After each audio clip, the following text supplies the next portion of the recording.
మాట ఇచ్చి తప్పేవాడు దేవుడు కాదు. అందరు చెప్పండి. యేసు ప్రభు వారు ఏమన్నాడంటే శరీర దినాల్లో మీ శత్రువుల కొరకు ప్రార్థన చేయండి అన్నాడు. ఏమన్నాడు చెప్పండి? ఎవరన్నా ప్రార్థన చేసేవాళ్ళు ఉన్నారు చెప్పండి ఈ భూమి మీద? శత్రువులు పలకరించే వాళ్ళు ఎవరన్నా ఉన్నారా? ఏమన్నా చెప్పండి. శత్రువులను ఎవరన్నా పలకరించే వాళ్ళు ఉండరు, శత్రువులను ఎవరన్నా మాట్లాడే వాళ్ళు ఉండరు. కానీ ఏమంటున్నాడు మళ్ళీ పైపెచ్చు? ప్రార్థన చేయాలా. ఏమంటాం సహజంగా? ఏది మా మా మా యొక్క నష్టాన్ని కోరుకునే వాళ్ళ కొరకు మేము పలకరియాలా? మమ్మల్ని కష్టపెట్టే వాళ్ళ గురించి మేము ప్రార్థన చేయాలా? ఇదెక్కడ న్యాయం? ఇదేం దేవుడు అని అనుకుంటారు. కానీ దేవుడు ప్రేమమయుడు ఉన్నాడు. హల్లెలూయా.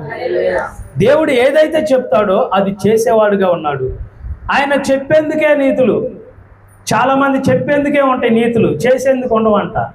అమ్మ చెప్పటం మాత్రం చాలా, కానీ చేసేటప్పటికి వచ్చేతలకి, ఆచరించేటప్పటికి వచ్చేతలకి ఏం చేయరు?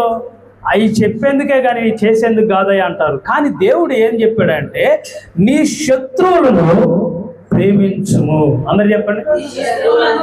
ఇది సాధ్యమేనా అంటారా?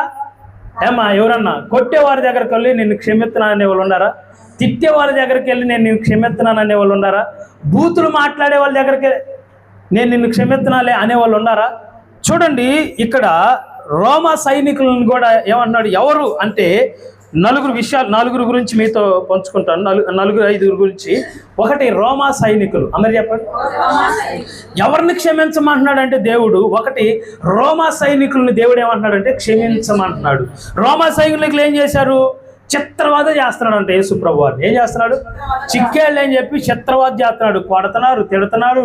ఉన్నాళ్ళు అని చెప్పి పిడిగుద్దులు గుద్దుతున్నారు, గెడ్డం పెరుగుతున్నారు, ముఖం మీద ఉమ్మేస్తున్నారు, వస్త్రం లాగుతున్నారు, చించుతున్నారు, మళ్ళీ పై వస్త్రం చిరిగిపోయిన వస్త్రం వేస్తున్నారు. ఇలా రకరకాలుగా ఆయన హింసిస్తున్నారు. కానీ యేసు ప్రభు వారికి సిలువ వేసినట్లుగా, అంటే మేకులతో గుచ్చినట్లుగా, మరి తల మీద ముండ్ల కిరీటం, ఈ విధంగా చిత్రవాద చేస్తున్న వారి గురించి తండ్రి వీరేమి చేయుచున్నారో వీరిని ఎరుగురు గనుక.